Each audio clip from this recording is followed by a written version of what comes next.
you go. Okay, never mind. Okay, sorry. So part of the impetus behind the lecture was really actually to follow up on some of my observations from the studio work that I saw. And so this was the studio, the Musée Imaginaire studio. And in my initial musings with Elena on the topic last fall, I had shared some ideas for how I thought Malraux and his treatise from 1947 could be brought into our present thinking about museums.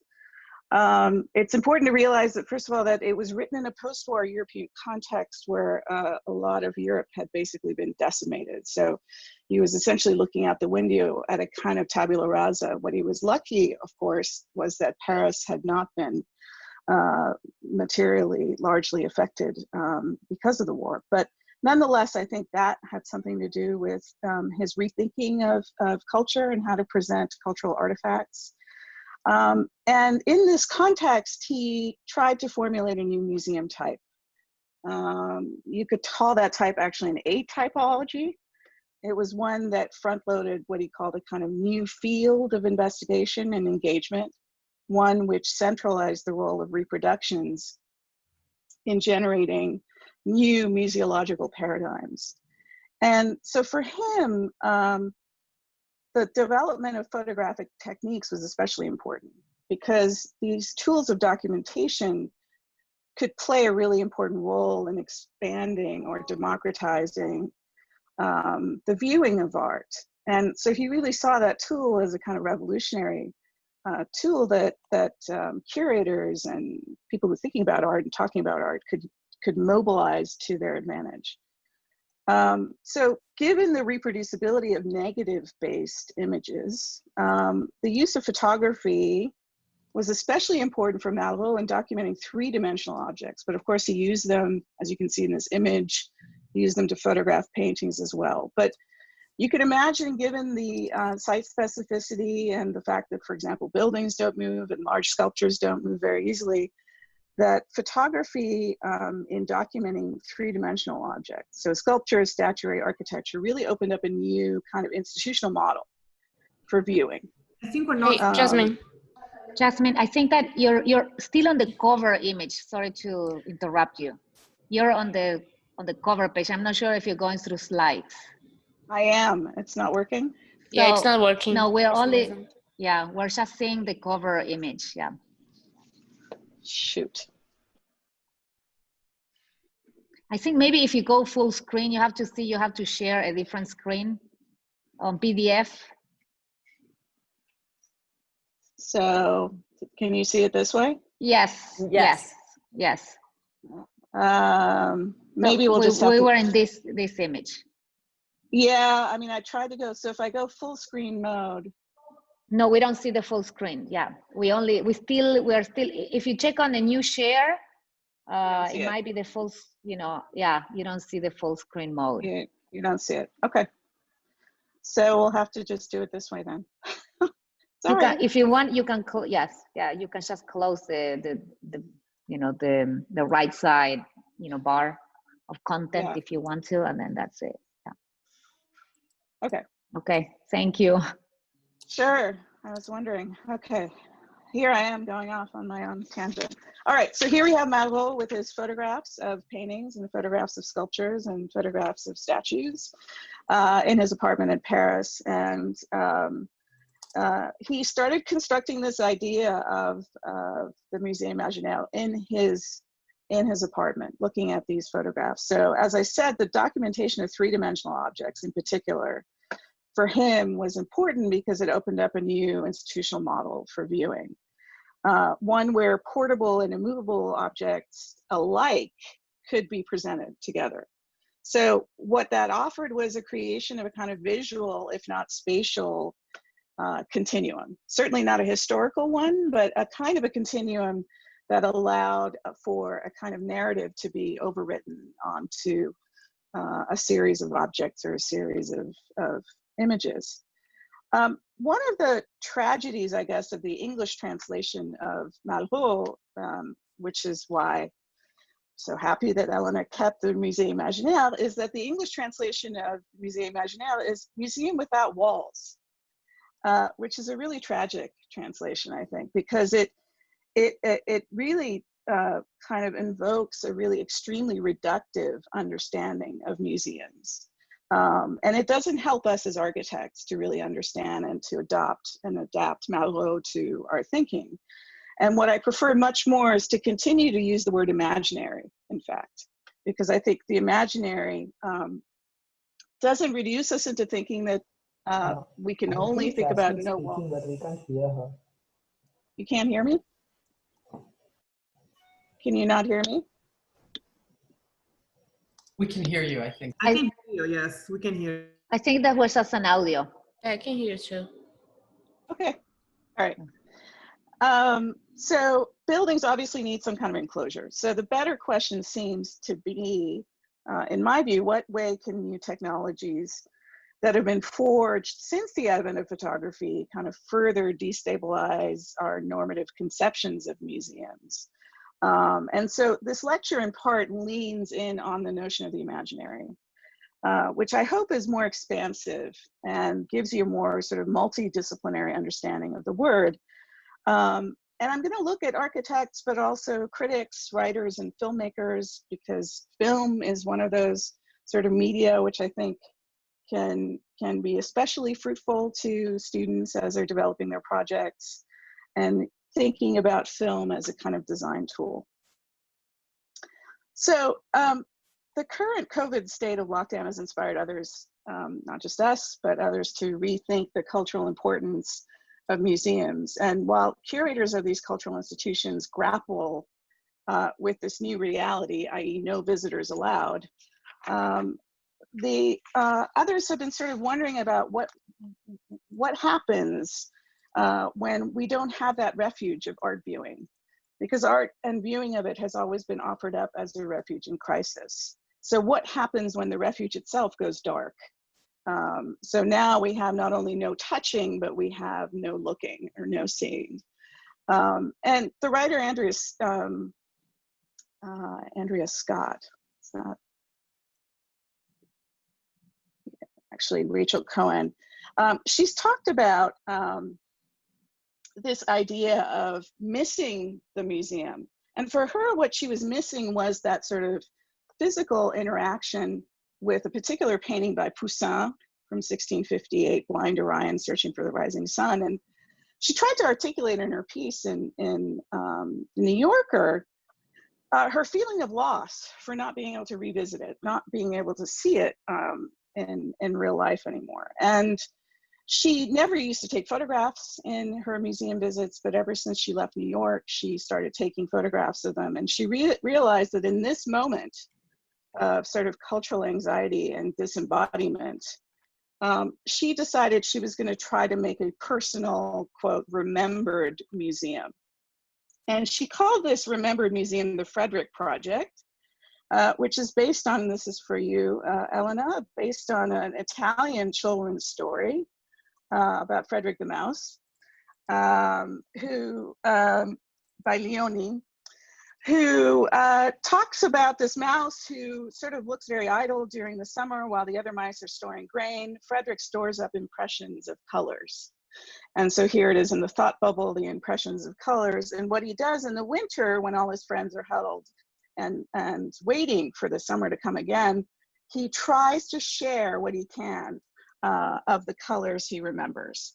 And so this is that image of Leone, of Frederick sharing memories of colors. Anyway, so this project every day has been a kind of diary for Cohen, and every day she uses a new photograph of a painting that she took at a museum to sort of revisit that work of art. And I think for her, it's been a kind of fruitful way of kind of reimagining what it would be to be back in a museum. There have been other writers like the art critic Peter Sheldal, also an article in the New Yorker, who is really dismayed at sort of current efforts of museums to try to provide virtual tours. He finds it a kind of adding of insult to injury, that this is strictly spectacular, amorphous, disembodied, aesthetic experience. And so he continues on to say this is completely inaccessible and basically unacceptable for him. That the works for him conjure in an imagination, in the imagination, so here's the word again, a significance that we have taken for granted. And so he didn't realize that until he couldn't go see his favorite paintings again. So for him, this period of confinement made him think about his last visit to Madrid, and where he saw Diego Velázquez's Las Meninas painting. And he talks about his visit. He's recalling it, the memory of his visit. And he says, you know, now there has been a change in my memory of it. And that the shift has gone from exhilaration to melancholy. Now the painting is really interesting. I'm not going to go through it, but it's very architectural, and it's actually a project that was used when I was a student. I had Michael Webb was one of my instructors, and he made us do a floor plan of this painting. So, you know, here I have this archigram guy telling me, okay, look at this painting and do the floor plan of it. So because it evokes kind of this mise en abîme, spaces within spaces, and there's a kind of sense of mystery about it, to me, it struck a chord that Schlegel, of all the paintings that he was sort of rethinking in this period, was Las Meninas.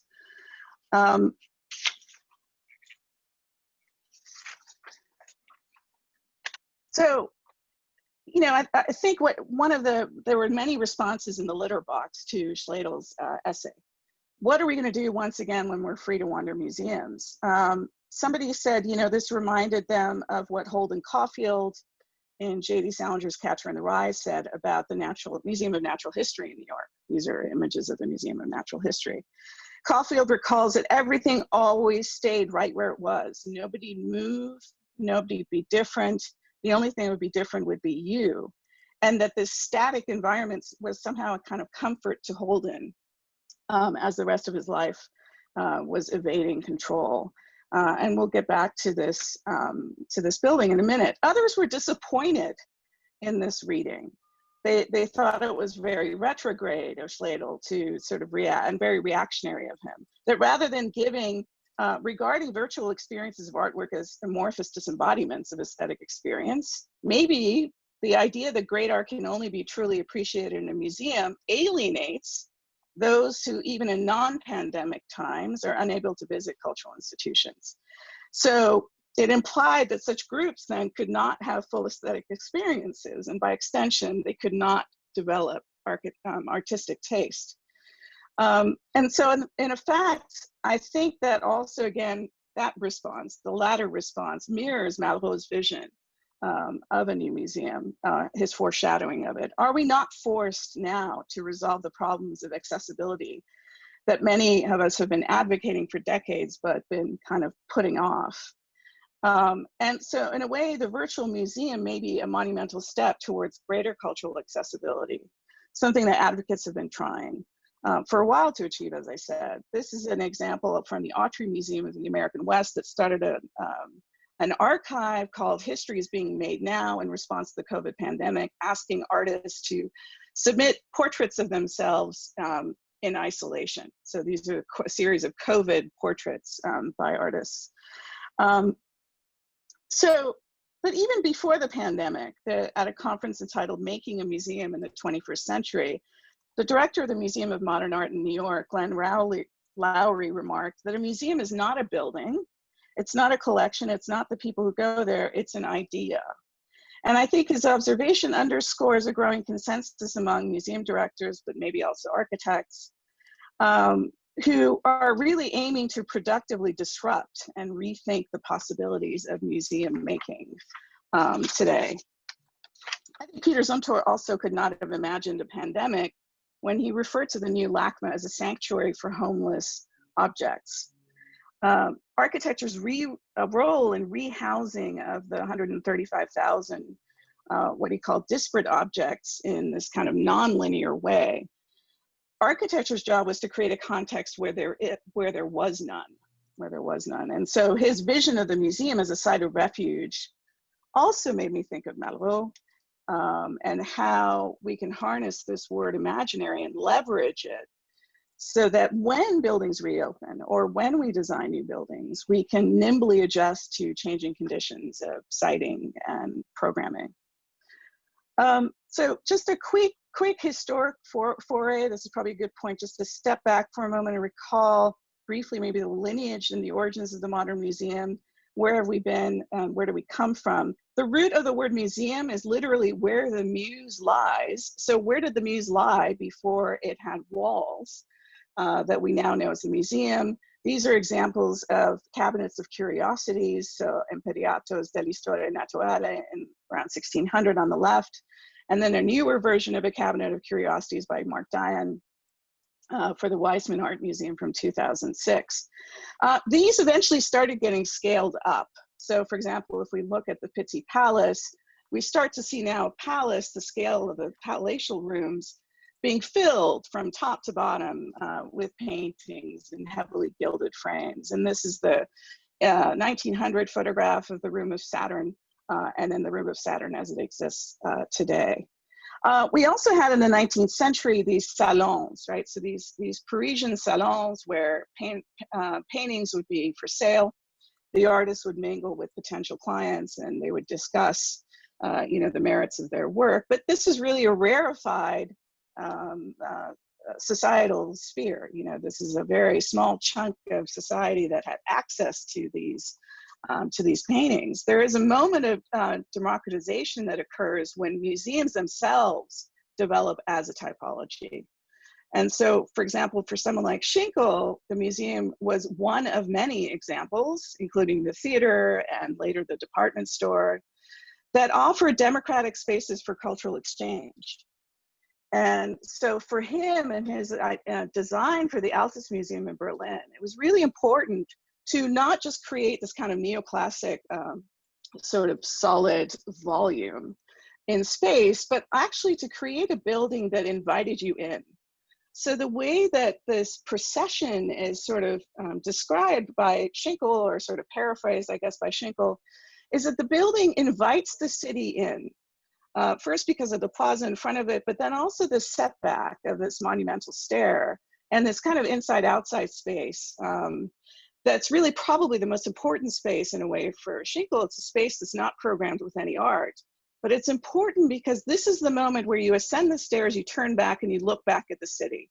So it's an embrace of the city and it's a gift back to the city and its inhabitants. And I think that for Schinkel, alongside the other innovations of classification and organizing archives, this for me is sort of the singular gift that the Altus Museum gives. And it's something that I think presages a lot of what we try to do today in contextualizing museums and the artwork that they hold. Of course, we have a lot of examples of the white boxes, that sort of the standard international style modernist kind of building. I think you all know sort of what that looks like. Maybe a more interesting 20th century example is this one. I think it's more relevant. Lino Bobardi's Sao Paulo Museum of Art from '68. Notice the time frame, '68, very interesting year in politics and social upheaval. Bobardi's response to the Bauhaus international style white box is to do her own glass box, but one that is really situated in a particular specificity of cultural politics in Sao Paulo. And so what she has here is the space for art viewing, but it's also a public space underneath. It's a kind of reconciliation of a global style with an indigenous understanding of what architecture is. It's a grand monumental gesture, this gallery suspended from 240-foot long beams attached to 4 columns. It's levitated. The interior probably looks more kind of Bauhaus than the exterior. It creates a kind of urban room with a view, but what's most important is, I think, what Malraux would probably be really thrilled about, was this urban room, which is the staging of the artworks was completely flexible. So in some instances, you can have this completely open. In other instances, you could have it fully populated with paintings and sculptures. And then in other instances, it could be some situation in between. And so this nimbleness, this flexibility that that Bobardi built into a building that doesn't move, the walls don't move, but that creates a kind of an environment that allows for an openness of thinking and an exchange of ideas that is not static, but that actually can change with changing conversations in time. There are other buildings where you could argue that, museums where you could argue that the building is even more important than the stuff inside it, which is hard to imagine given, for example, the Guggenheim Museum and the treasures therein. But you could certainly argue that Wright's Guggenheim is one of those, building as work of art. The Anti-Museum, in fact, because Wright thought it was stupid to do a museum. He really didn't want to do a museum. So what he did instead was the Impossible Museum. So if you look at the section of this building, there are no straight walls or level floors. So everything creates a kind of impossibility vis-a-vis the sort of normative way of viewing art. And as somebody who worked in the Guggenheim exhibitions department for a while, I can tell you how difficult it is to hang anything in that space. But in a way, he was sort of making his point very clear, which is that, yes, there's the art, but first it's the building. And let us admire that. You could then extend that to a newer Guggenheim, which has transformed an entire Spanish city. It's the Bilbao Museum. The museum has not only triggered a new economy in Spain, it's also triggered new conversations about what it is to be Basque. And this has been known subsequently as the Bilbao effect. So now, not only does the building stand in for an entire region of a country, it sort of becomes a kind of icon for luxury and art consumption. And so it sort of circulates in this very kind of complicated brew of not always consistent kind of points of view. But it is an icon, and despite the very important works of art inside it, you could argue that this is what we think of when we think of the Guggenheim Bilbao. So in a way, it's sort of unimportant what the inside looks like. It's the gesture of this form that has transformed the urban fabric that's most resonant. I wanted to move to another example, which I think I've spent a little bit more time with, and this is Bernard Chumi's new Acropolis Museum. And I like it because Chumi, in his writing, but also in his work and in his better projects, of which this is one of them, I think, ushers in cinematic imaginaries and literary imaginaries. And this is a product of his own sort of intellectual institutional upbringing. And so the story of the museum really does unfold as a kind of narrative. It also, you could argue, reshaped and transformed the city of Athens. It is built in the shadow of the Acropolis Museum. You could argue that the building itself was actually created for stolen sculptures. In other words, it was created and intended for work that the country of Greece does not own anymore. And so, in a sense, then the building itself became a symbol, and the emptiness of it became a symbol for one country's efforts to repatriate their cultural heritage. But this idea again that stolen works of art, that this museum would be dedicated to stolen works of art, is quite something. And as you walk through it, the entry sequence was complicated by the fact that as they were sort of doing the foundations, they realized that there was this whole other archaeological site underneath, and of course it had to be preserved, and it became the new ground, if you will, of the entry sequence to the Acropolis Museum.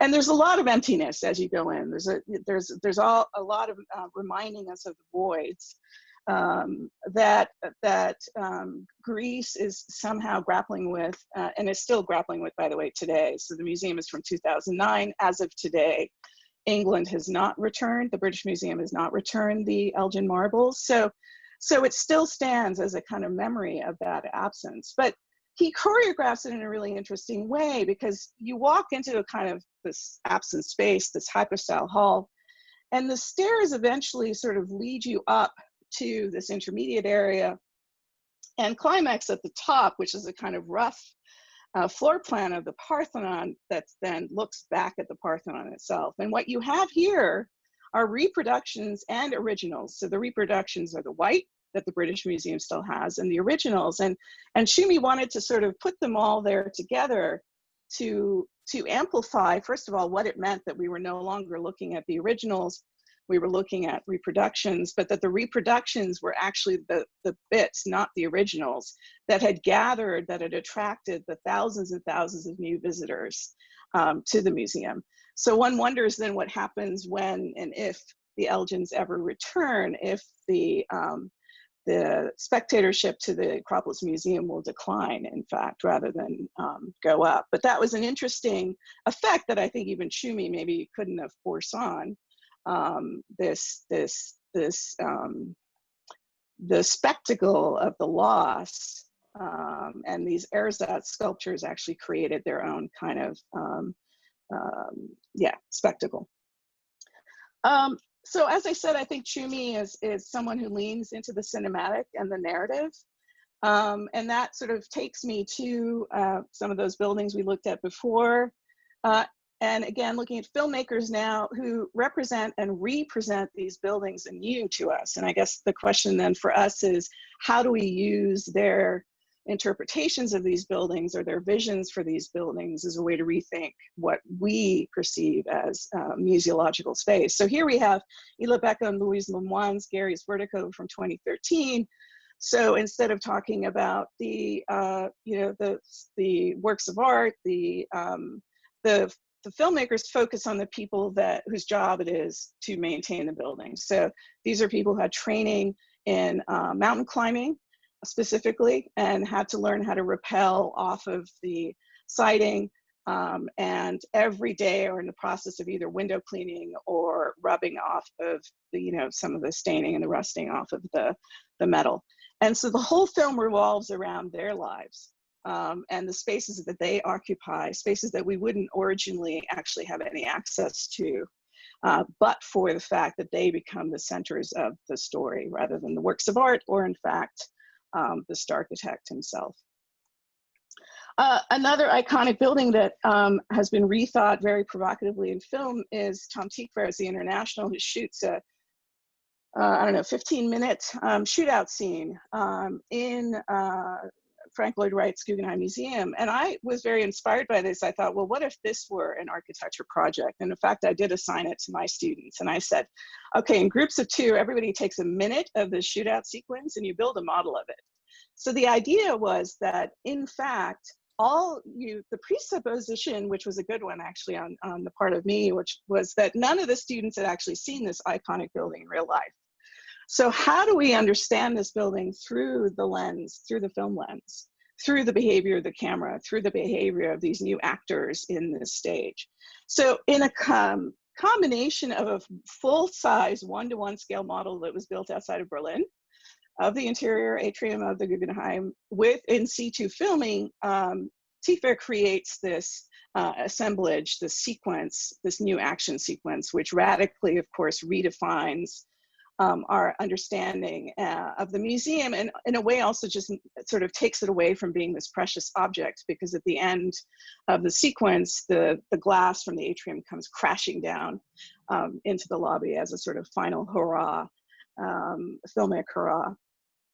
There are other films that have been really interesting that talk about museums. Ron Towles' The Museum looks at the historic museum in Jerusalem, but again, from the perspective of the people who maintain the works of art, and from the curators and installers who take hours and hours of time trying to figure out where to put things and how to stage them.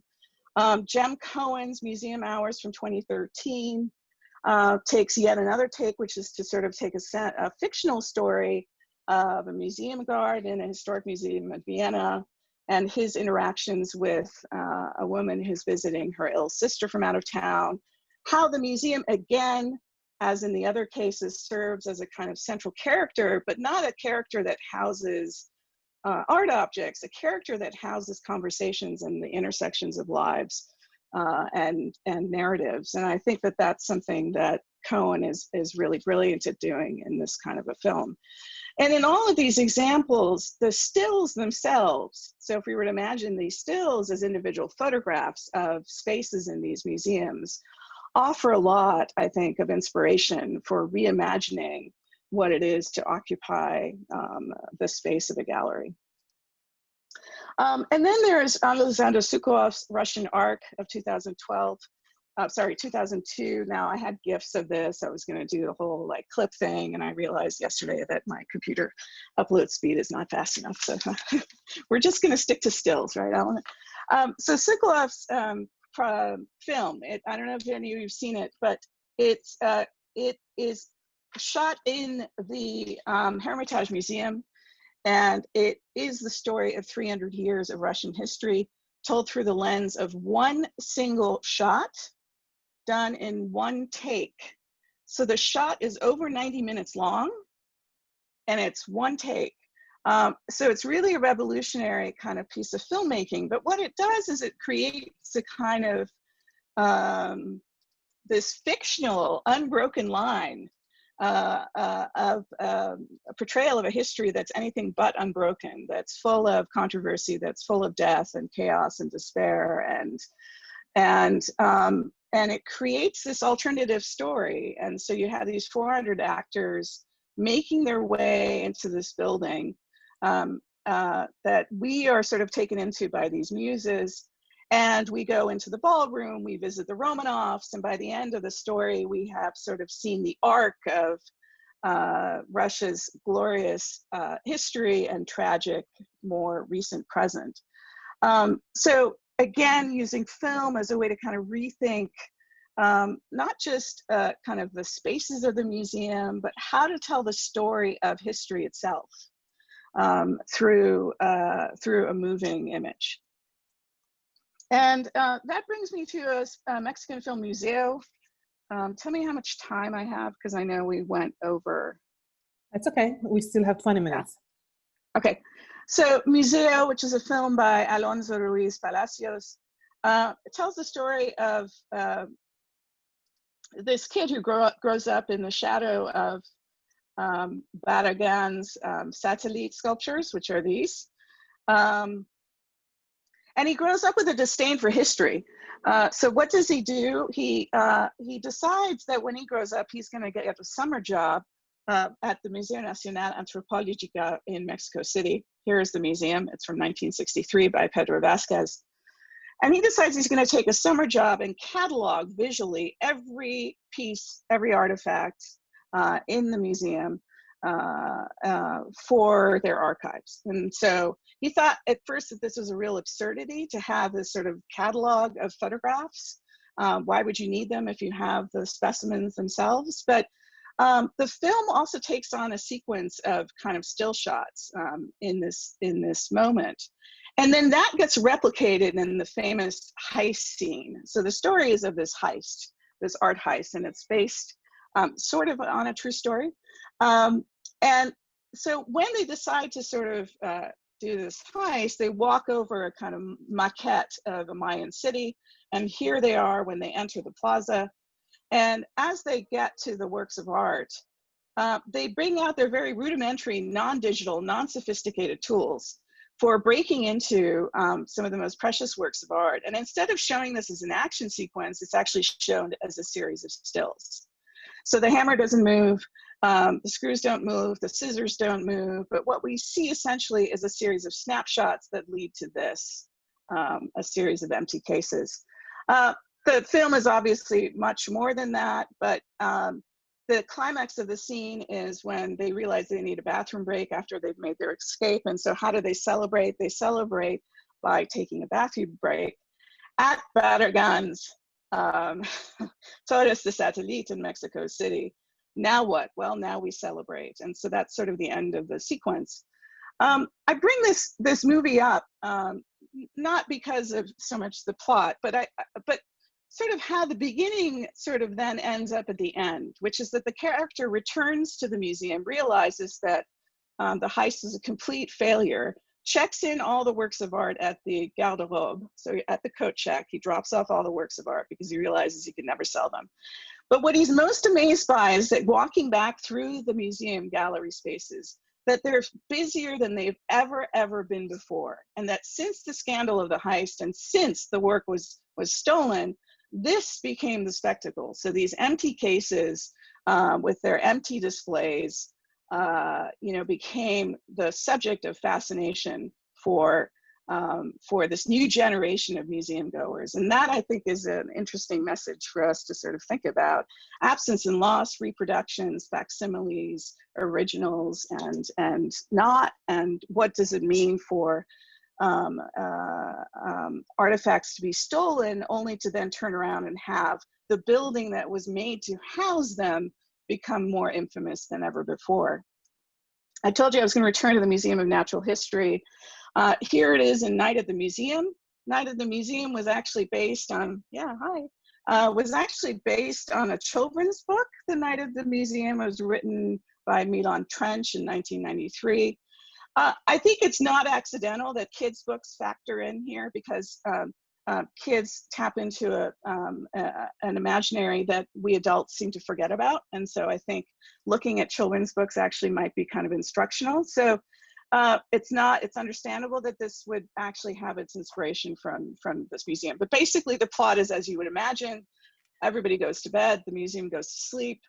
You think everybody's quiet, but what do they do after we go away? Well, this is what they do after we go away. Everything comes to life, and this poor night guard, you know, has found a new kind of series of adventures for himself. One that he thought he wouldn't have to sort of, he thought he was going to get a boring job, and it became anything but boring. Another story that I think is really interesting is the Mixed Up Files of Basil Frankweiler. It's another kid's book. This one takes place in the Metropolitan Museum of Art, and it centers on the story of Claudia and her brother. The first paragraph of the book is as follows, and I'll just read it really quickly. She knew that she'd never be able to pull off the old-fashioned kind of running away. So this is not a museum heist story, this is a runaway story. That is running away in the heat of anger with a knapsack on her back. She didn't like discomfort, even picnics were untidy and inconvenient, all those insects and the sun melting, the icing and the cupcakes. Therefore, she decided that her leaving home would not be just running from somewhere, but be running to somewhere, a large place, a comfortable place, keep in mind Catcher of the Rye, if you will, an indoor place, a preferably beautiful place, and that's why she decided upon the Metropolitan Museum of Art in New York City. And so in the book, when you read the kids' book, in the middle of the book is the floor plans of the Metropolitan Museum of Art. And as we read it, we find out a little bit of a sort of a clue, a story, let's say, to make themselves less obvious as new inhabitants of the museum. They scatter their belongings throughout the floor plan. So the violin case of her brother's was hid in a sarcophagus, in a beautifully carved Roman sarcophagus. She hid her book bag behind a tapestry screen in the rooms of French furniture. Her brother wanted to hide his things in a mummy case, but Claudia said, no, that's too far. The Egyptian art space is way too far from their bedroom. Too many risks involved. It might as well be Egypt. So instead, the trumpet case was hidden inside a large urn, and the book bag was neatly tucked behind a drape behind a statue from the Middle Ages. And then the two, this is where and then there was the two major spaces, their sleeping space, which is a canopy bed that doesn't exist anymore, and where they would take their baths, which was the fountain that no longer exists, that used to be in the restaurant of the Met. And so there's this kind of drawing that takes place, very crude, very quickly done by yours truly, this kind of alternative map of life in the Metropolitan Museum from the vantage point of two kids sleeping there over the course of a week.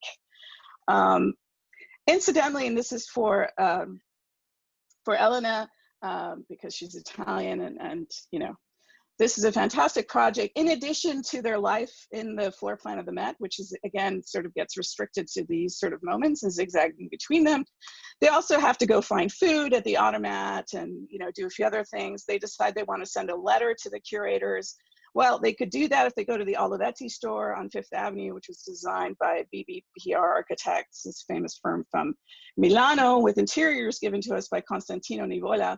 The typewriter used to exist on Fifth Avenue with paper in it. So they walked over to the typewriter, they wrote a letter to the curators about their favorite object, and in the mat and whether it was indeed from Michelangelo. So it's interesting that this project was chosen because the Olivetti is a kind of showroom. It's a micro museum of the history of Olivetti, the company, as well as a kind of retail space. So these sort of different realms kind of come together to create this space of consumption and sort of memory making.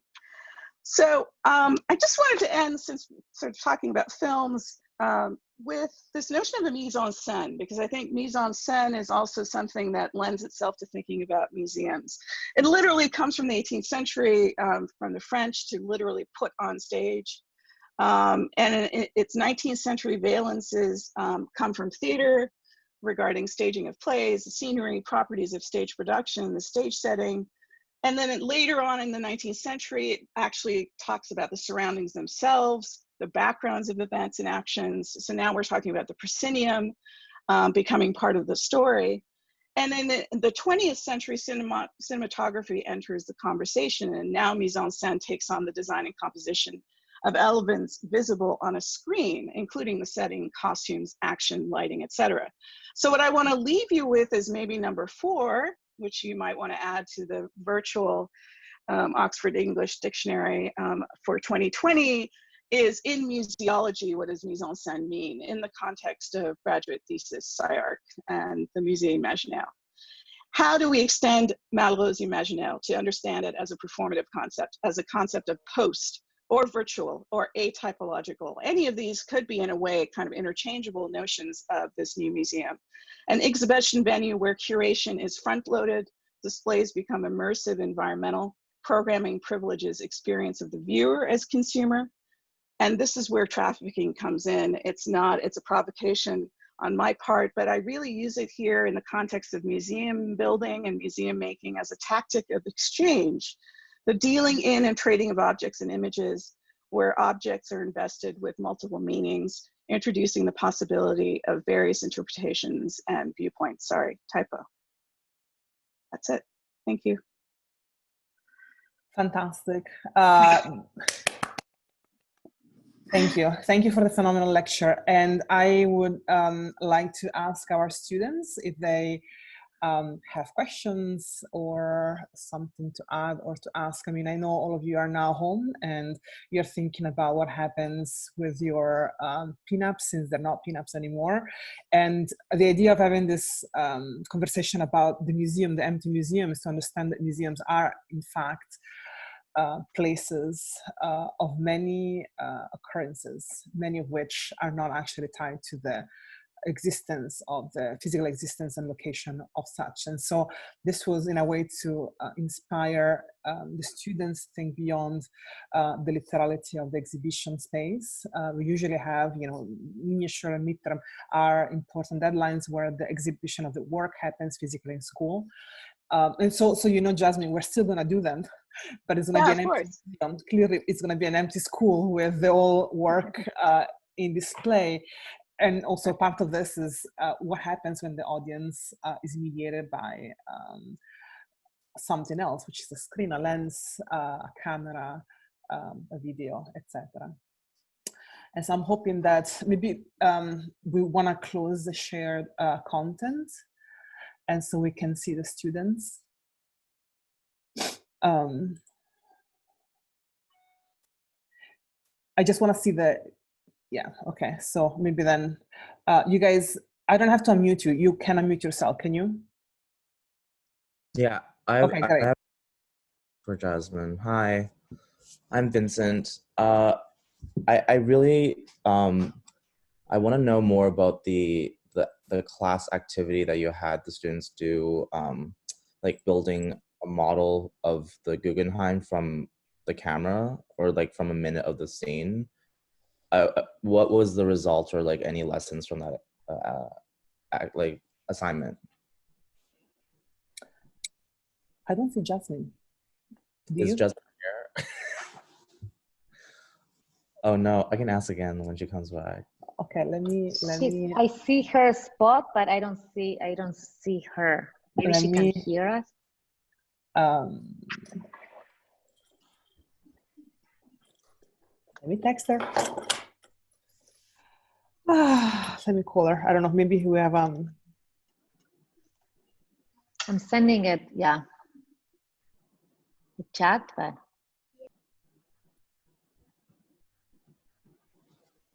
But Christina, I thought it was really relevant for your project since you're talking about a museum. Yeah, I love a really on point lecture. Yeah, I think it's interesting to think about, I think, all of the students' work. Like, Mhm. I think that this is like an important moment to kind of reconsider how thesis is being presented generally. And so some sort of the thought of some spatial translation into the digital form and how we might present our work in a way that maybe evokes some of the kind of memory that Jasmine was talking about, some of those writers were talking about. You have this kind of like idea. I have a friend who like works at the Met who is talking about, well, you can just like go to the room and you know what's in the room. You can think about it like that. How there's some sort of maybe translation of like that kind of collection of student work together into a room, how you might do that. Mm-hmm. Like, can there be like the monumentality, like the idea of like a space that's fixed and like it's calming, you know, to us? Like, how is that replicated online? Is there like, is it calming to be like because like the scalar issue doesn't really exist online, right? Bene. So I texted Jasmine. I'm not sure. She hasn't answered me. So maybe it's technical difficulties. Yeah, I think it's relevant also not only to people that have museums. I thought it's also to understand why Florence and I are still thinking to have pieces in the school, because we think actually there is a value in understanding and seeing them through a different lens. And also for us to understand that, yes, spaces can be cannibalized in different ways, and they have been before in many formats and ways. And imaginations truly is not linked to a physical location. And so, yes, the lack of that physical location is an issue, but truly that also triggers a set of new possibilities. So Benjamin, Jasmine is back. So there is a question for you. My computer crashed, so now I have to run down and use my laptop. So the virtual background has gone away. Okay, that's okay. That's your house. You have like, do you really have a, is that your house? Yes, it is my house. Love it. Yeah, I have a question. Yeah, sorry. No worries. I wanted to know what the results and any lessons from the exercise of picking like a minute from that movie and asking students to design a model of it. Like, what were the results? Well, what was really interesting was that you realized how much we rely on photographs. And especially in studio, all our precedents. I mean, what percentage of the precedents that you study in school have you actually visited in real life? You know, right. Well, in the case of my studio, nobody had been to the Guggenheim. So it was an exercise in radical alienation in a way, right? So you had to remove yourself from any kind of preconception of what the space was based on documentary photographs of it. And so in fact, it was a kind of creative process of recreating and representing a new Guggenheim. So the 1 minute sequences of models were then placed next to each other, and all 8 of them, I think there was 8 of them, then became the new section and plan of the Guggenheim Museum. And so you could imagine that you could use any film and any sequence, didn't have to be a shootout sequence, but any kind of film experience that captures the Guggenheim, and you would come up with a different set of models. And then they were to do drawings of the models. So then the drawings then became sort of new, floor plans for engagement, right? So that became the new museum. Was there like a strategy that they used to create form from those images? Was it? Yeah, I mean, we talked about essentially. First of all, they were limited to glue and paper. So that's all they had. So they were paper models, exquisitely detailed, but you know, the task was to somehow figure out a way architecturally and spatially and formally index movement. So you're indexing the behavior of the camera, but then you're also trying to find a way to index the action that takes place within the frame. And so how you toggle between, how the models toggle between those two positions, the position of the camera and the position of the action in the screen was what was the sort of the major driver of the. I can send Elena some pictures of models if you want to see them. Yeah, I would love to see that. Yeah, I mean, it was, again, it was a real moment. I talk about it as an exercise of radical alienation from the icon. Yeah. Which I think in a way all of you have to do when you're looking at the precedents, right? Is to, first of all, yes, you learn them, but then you, whatever you learn, you kind of throw away. You know, you put it to one side and you try to relearn with new tools and new perspective. Because I'm thinking that you could even, you know, through Zoom, now that our presentations are through Zoom, you can build something like that, like a model like that, and like physically just move the model around, you know, and then that would be like a way of showing people the space that's not like a perspective render. It would be a physical model that you can move, and, you know, I think that's really interesting. Yeah, if you think about Museo, the film that I talked about, another way to think about it just through photographs is that the programming happens through a staging of a series of stills, right? So these stills could be stills of models, they could be stills of animations, and then how they're negotiated in time and space creates a kind of new framework for understanding curation.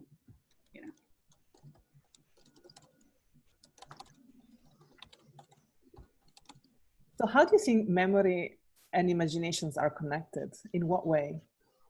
I'm thinking at the sentence that you cannot imagine anything you don't know. No, maybe you cannot imagine anything you don't slightly remember and somehow made a mess of. Well, I think some of the what I liked about some of those New Yorker articles was that these art critics were really struggling with their memories. For some reason, they had sort of, it's like you take your memory for granted when you don't have to worry about whether you'll ever see Las Meninas again. But then when there's a moment when you think you may never see it again, you really try to reconstruct your memory more carefully. And the more you try to reconstruct it, the more anxiety provoking it is. But then I think you can use that anxiety as a space to open up the imaginary. You know, that's where the imagination can come in those gaps where, you know, those, instead of being anxious about forgetting a detail or not being able to recuperate one, this is where the imaginary comes in and intervenes.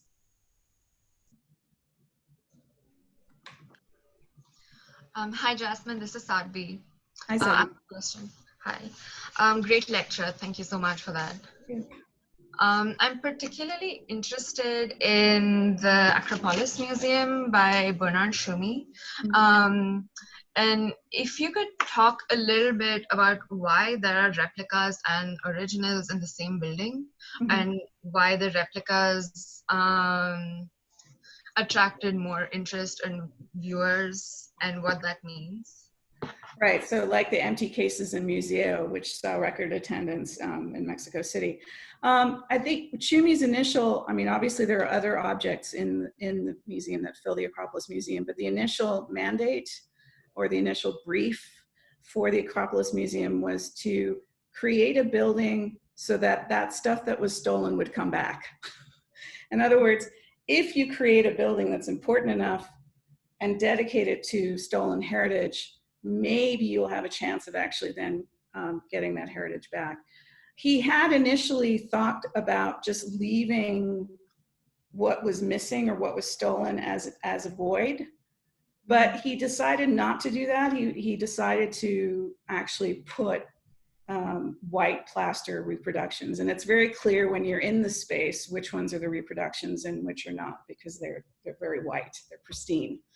And so and the fascination that the viewers, and I was sort of looking around at people that were looking at the work with me, and the fascination that they had towards those ghosts, if you will, right? The spectral white reproductions of what should be there, but what wasn't.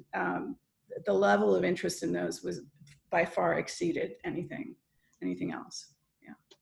But there's a lot of, there's a lot of plays of solid and void throughout the programming of the volumes. You could say, in a way, the building is an incredibly inefficient housing of objects because there's a lot of empty space. But, that was kind of intentional because especially the scale of the monumental stair, and that volume that took you from the ground up to this moment where you have this sort of mirroring of the Parthenon because you turn around and you see the Parthenon actually. And then you're looking at the space and there's this toggling back and forth. So I think he was thinking of absence as a literal void, but he was also thinking of it in the context of these replicas, creating their own kind of interest. Right. And the replicas were very clearly distinguishable as replicas, and they did not try to mimic the actual materials or like the stones, and they looked like replicas on purpose. Yeah, no, they're plaster replicas, and they're impossible in their whiteness, right? So they're too pristine to be ever, confused with the actual historical artifacts that are authentic there. Mm-hmm. And their shininess and their newness really is kind of, when you're in that space, is really glaringly obvious. And then there are other pieces that have totally been lost. So there are moments where the walls are blank. There are pieces in the narrative that are completely missing, that have not been recuperated at all. Mm-hmm. And there he chose to just sort of leave a blank and not, put a drawing or anything like that. Mm-hmm. I just wanted to add something because maybe some of my students heard my lecture about the expectation of classical antiquity to be white, and the reason for which the marble in I don't know if you know the story, but basically at some point, one of the donor of the British Museum, the one that paid actually for the gallery where the original statues are, asked the director of the museum to clean them. And they actually scrape away the whole surface of the marble because he expected that they would be white. In an expectation, it needed to be pristine and white. And in reality, this artifact, the original artifacts, are not. And so you can even still go. I mean, I was in London last summer, and I looked at them, and you can tell British Museum. Yeah, you can tell exactly when it's clean and scraped, and the part that is actually not. So the expectation of those artifacts to be the one we understand historically to be pristine and white is so strong that this story is telling. The fact that, even just in terms of preservation, this is not like happened a million years ago, happened 50 years ago, that a museum, the owner of the museum would allow a donor in imagination of whiteness to be executed on pieces of that importance to be cleaned.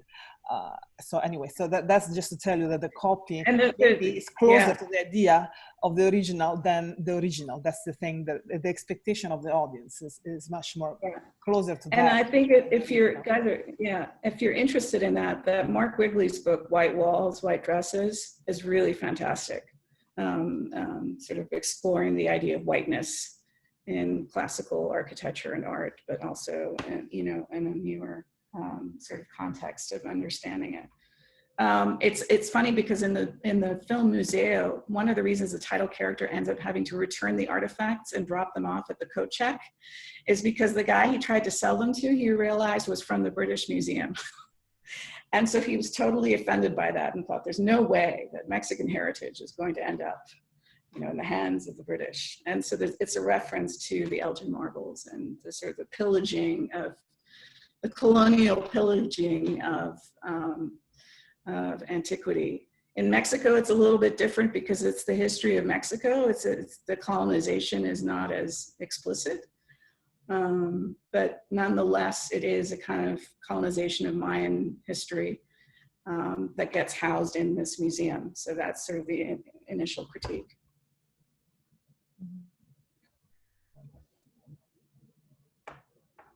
Any other question from the audience?